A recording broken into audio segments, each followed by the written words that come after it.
In this video, I'm going to show you how to take your motor from looking like this and have it look like this.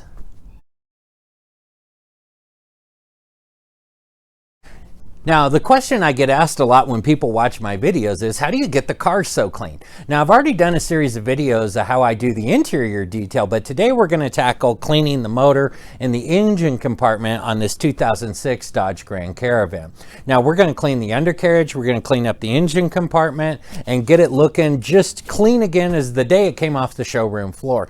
Now, most people don't ever wash their motors, and so they always get really grimy and greasy. And before I even start working on a car and doing any of the mechanical repairs, I like to go through and have the motor and the undercarriage completely clean, so it makes it easier for me to diagnose exactly where my leaks are coming from. And quite frankly, also while I'm working on it, everything doesn't get completely grimy and oily and greasy while I'm working on it. So we're going to get to that today. The things I'm going to be using to do this detail is going to be, I have some ramps to pull the car up on so I can actually get underneath and get things cleaned up. I have my pressure washer with the wand. I have hearing protection for while I'm running my pressure washer. This here is the tip that I use, and this came with my Ryobi pressure washer. And this here is an option that I got, and I'll give you a link down below in the description where you can get one of these. But this little piece right here gives you the ability, and let me move a little closer, to be able to actually tilt your nozzle where it comes out at about a 45-degree angle. And what that does is it just gives you the ability to really get into a lot of the nooks and crannies and areas you normally couldn't get if you just had a straight wand coming out on the end. And so this just enables us to get up underneath and wash. We can get back behind things. This just really helps us get the job done. I'll give you a link down below in the description where you can get one of these. I also use a foam gun, and my kids knocked this off and broke the end, and I have another one on the way. But I use a foam gun, and what these do is it'll use air, and it will actually mix that in with your soap in here, and it puts a real nice thick coat of foamy soap on your vehicle. And I use this for like doing mats. Sometimes I'll do it for doing the carpets when I pull the carpets out, if you've watched that video, in the seats. Today we're actually going to use it to be able to clean this motor and the undercarriage. And the one that I bought comes with this, and then it also comes with a separate wand, and it doesn't have that real long extension on it. And so with this, you're really able, especially with this tip, to really be able to get up underneath and get into the fine and tight spots to be able to clean it. And so I'll put a link to these two down in the description for you. The only other thing really that we're going to be using is I have a brush. And I use this brush to kind of just clean the big areas and knock the dirt and the dust off. And other than that, it's just going to take a little bit of work on it. So let's not waste any time. Let's dive into this cleaning.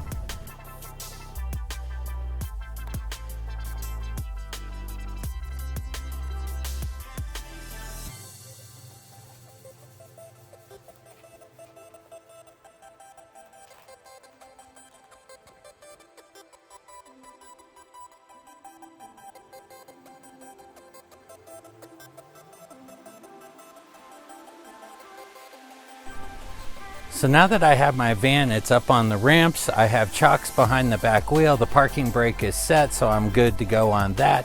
Now, the first thing we're going to do naturally is we're going to start cleaning the undercarriage. Now, what I'll always do is I'll start on the sides, and I will kind of clean towards that side, towards the other side, so it gets areas you couldn't hit normally, and then I'll work my way to the front. And then what I'll do is I'll go to the other side, and I'll shoot this way, and I'll clean this way, and work my way to the front. Once I get the two sides done, then I move to the front, and then I clean backwards underneath, and that covers everything from all three different angles. And that's how I'm able to get into all the nooks and crannies and to be able to get everything off so it looks nice and new again. Let me show you how I do that.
And on that note, we now got our motor all nice and clean, and it's ready to go on to the next step.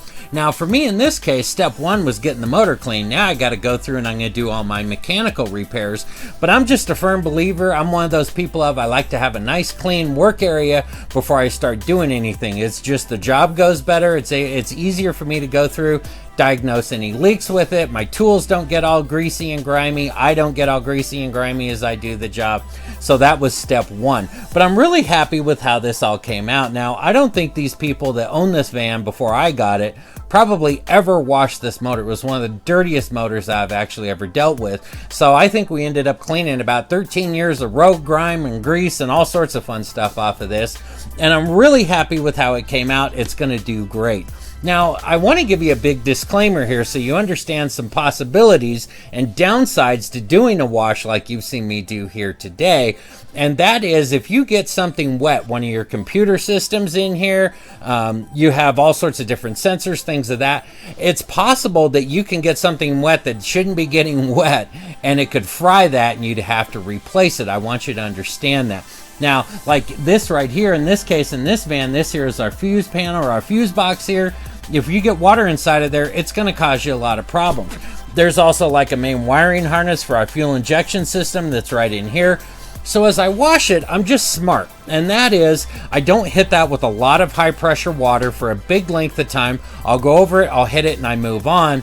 But I'll focus on areas that's just more the mechanical pieces, and I make sure that I get those really clean. However, I just want you to understand there is a possibility that you could cause a major issue. Now, I've never had that on any of the vehicles I've run through my dealership in the last 10 years, but I will let you know that for me personally, I drive an F350, and one time I did wash the motor on it and I got a little bit of water where I shouldn't have gotten it inside my fuel injection control module, and it cost me $800 to get a new module and to have it programmed for my truck. So that is a possibility. I just want you to be aware of that, so do this at your own risk. Now, if this video has been helpful for you, do me a favor, hit that like button for me if you would. Just lets YouTube know that you appreciate my content. If you'd like to see more videos like this in the future, why don't you hit that subscribe button and stick around with me here in the garage. Hey, thanks for watching.